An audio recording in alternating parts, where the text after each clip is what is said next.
নমস্কার বন্ধুরা, রটন্টি মায়ের সংসারে সুপ্রভাত জানিয়ে আপনাদের সকলকে সুপ্রভাত জানাই।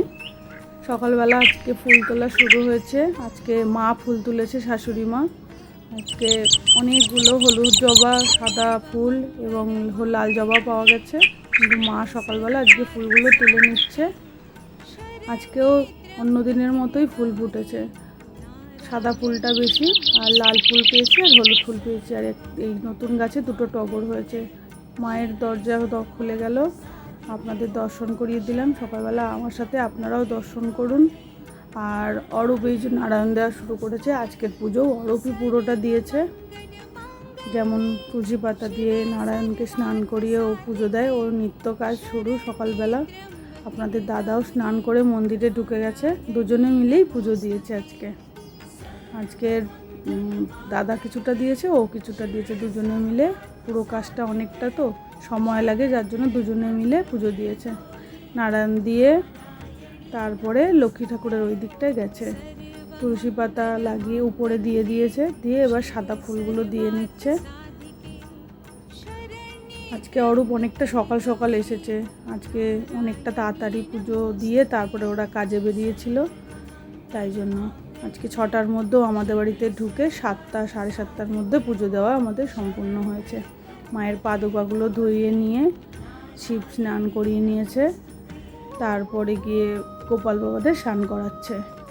ছোট গোপালগুলো রাধা মাধব, নীলগোপাল আর কচ্ছপটি। এইবার আমার সোনার গোপালগুলোকে স্নান করানো হচ্ছে। জামা কাপড় পরিয়ে নিয়ে যেমন নিত্য সাজগোজ তাদের সব করিয়ে নিচ্ছে ও। তারপরে প্রত্যেকটা থালায় থালায় খাবার দিয়ে গজাননকে স্নান করিয়ে যেমন নৈবেদ্য সাজায় তেমন সাজিয়ে কাজ সম্পূর্ণ করছে। ও গুছিয়ে দেয় বলে কোনো চিন্তা করতে হয় না, ওদিকটা তাকেও দেখতে হয় না, সুন্দর করে গুছিয়ে ঠাকুর দিয়ে নেয়। ওকে বলতেও হয় না কোথায় কি আছে। এই যে সুন্দর করে গোপালকেও খেতে দিয়ে নিচ্ছে, সরস্বতীকে দিচ্ছে, আর রাধা মাধবকে দিয়ে এদিকেরগুলো দিচ্ছে। অরূপের কাজ বাজ শুরু হয়ে গেছে, ও সব খাবার দাবারগুলো দিচ্ছে ঠাকুরকে। ঠাকুর দিতে দিতে আজকে বলছে যে কাকি বাৎসরিক পুজো আর কমাস বাকি, আমাদের তো জানুয়ারিতে পুজো হয়। জানুয়ারির পুজোটায় আমরা পাড়ার মোটামুটি সবাই অপেক্ষা করে থাকি আমাদের পুজোটা কখন এগিয়ে আসবে। আমাদের দুর্গা পুজো, কালী পুজো কোথা দিয়ে কেটে যায় আমরা টের পাই না। আমাদের পুজোগুলো বাড়ির থেকে অনেকটা দূরেই হয়, তো ঢাকের আওয়াজটাও আমাদের কানে আসে না। তো আমাদের পুজোটায় আমরা পাড়ার বাড়ির এই পুজোটায় পাড়ার সবাই খুব আনন্দ করি। ধুনো পোড়ানো হয়, মানসিক থাকলে আমাদের দণ্ডি খাটা হয়, তারপরে অনেক আমাদের পুজোটায় ঠাকুর আনতে যাওয়া, বিসর্জন দেওয়া। আগের দিন ঠাকুর আনতে যাওয়া হয় আর পুজোর পরের দিন বিসর্জন দিতে যাওয়া হয়। তারপরে যেদিনকে ঠাকুর বিসর্জন হবে সেদিনকে প্রথমত বরণ হয়। আমরা দুর্গা পুজোতেও এত সুন্দর বরণে আনন্দ করি না যতটা আমাদের বাড়ির পুজোতে আনন্দ করি। তো পাড়ার সবাইও তাই। হ্যাঁ, পুজোয় কি পরবো সবাই সেই চিন্তা করেও একটা কি পরা হবে সেটাও একটা কেনাকাটা হয় সবার। এই জন্য এই পুজোটা নিয়ে অপেক্ষা থাকে সবার, যে আর ক মাস বাকি, দিন গোনা শুরু করি আমরা। বিশেষ করে দুর্গা পুজোটা চলে আসলে যেন মনে হয় আমাদের পুজোটাও এবার এগিয়ে আসছে। তার থেকে তো বেশি দিন দেরি থাকে না। তারপরে তো পুজোর বাঁশ পড়লে তো সারা পাড়ারই তখন আরও মনে হয় পুজো এসে গেছে, পুজো এসে গেছে, সবারই একটা আনন্দ মনে শুরু হয়ে যায়। তো যার জন্য আজকে পুজো দিচ্ছে আর বলছে কাকি তোমাদের পুজোর যেন কী মাসে। ওর হঠাৎ পুজো দিতে দিতে মনে পড়েছে। আজকে আপনাদের দাদা একটা মালা নিয়ে এসেছিলো মায়ের জন্য শনিবারে। খুব সুন্দর মালাটা, একদম পুরো ঘর থেকে মায়ের গলা পর্যন্ত হয়েছে। মুখটা অপূর্ব সুন্দর লাগছিল দেখতে। আজকে মার মুখটা না মালা পরালে যেন মনে আরও সুন্দর লাগে। তারপরে মহাদেবের গলা একটা মালা দিয়েছে, ঘটে একটি মালা দিয়েছে। আর আমার গোপাল বাবাদের ভিতরে অতগুলো গোপাল তো দিতে অসুবিধা হয়, ছোট্ট ছোট্ট কার গলায় দেবে, তাই এই যে সিংহাসনে গোপালদের নামে উদ্দেশ্য করে এখানে ঝুলিয়ে দিয়েছে। আর নারায়ণের কাছে একটা দিয়েছে, পাশ দিয়ে যে নারায়ণের কাছে দিয়েছে মালা। আজকে মন্দিরটা খুব সুন্দর লাগছিল, সুন্দর করে সব ঠাকুরকে মালা পরিয়েছে, নৈবেদ্য সাজিয়ে নিচ্ছে বাতাসা চাল দিয়ে আর কলা দিয়ে। আজকে সকালবেলা ওরা পুজো দিচ্ছে আর বাৎসরিক পুজোর কথা বলছে যে কতদিন আর বাকি। বাৎসরিক পুজো সবারই একটা মনে চিন্তাধারা থাকে কি করবে না করবে, আনন্দ হয় তো সেই আনন্দের কথাটা নিয়ে বলছে। আপনাদের দাদা পুজোয় বসে গেছে, সকালের পুজো আমাদের শুরু। সকালবেলার আরতি শুরু হয়ে গেছে মায়ের। আমার সাথে আপনারাও দেখুন, মায়ের আরতি উপভোগ করুন। সকালবেলার পুজো দাদার মোটামুটি সারা। তারপরে মন্দিরে সব কাজ হয়ে গেলে সকালবেলা মন্দিরে দৌড় দিয়ে তারপরে দরজাটি বন্ধ করে দেওয়া হয়, আবার দুপুরবেলা ভোগ দিতে আসা হয়। আজকে আমার ছেলে সুন্দর করে গুছিয়ে দিয়েছিল মা দুপুরবেলার ভোগ। গোপালকে, নারায়ণকে মায়ের ওখানে চিড়ে দিয়েছে, মুরকি দিয়েছে, আর একটু আম কেটে দিয়েছে, দিয়ে সুন্দর করে গুছিয়ে দিয়েছে। কালকে আপনাদের দাদা দিয়েছিল, আজকে আমার ছেলে গুছিয়ে দিয়েছে।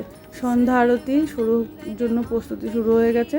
সন্ধ্যাবেলা সব গুছিয়ে নিয়েছে, ধূপ ধুনো জ্বালিয়ে তারপরে পঞ্চপ্রদীপটি সাজিয়েছে। আর আজকেও একটু মিষ্টি এনে দেওয়া হয়েছিল যে মাকে দর্শন করুন সন্ধ্যাবেলা। আজকের আরতি এখানেই শুরু। আজকে আপনাদের দাদা বসতে পারেনি, আজকে আমার ছেলে আরতি করেছে আর আপনাদের দাদা ঢাক বাজিয়েছে, কারণ তথাগত আজকে আসতে পারেনি। ওর শরীরটা খুব খারাপ ছিল, বৃষ্টিতে ভিজেছে বোধহয়, মাথা যন্ত্রণা করছিল, তাই আসতে পারেনি। তাই আজকে আমার ছেলে আরতি করছে আর আপনাদের দাদা ঢাক বাজাচ্ছে। আমার সাথে এখন আপনারাও আরতিটি উপভোগ করুন।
আমাদের আরতিটি এখানেই শেষ হলো। আপনাদের যদি আরতিটি ভালো লেগে থাকে কমেন্টসে অবশ্যই জানাবেন।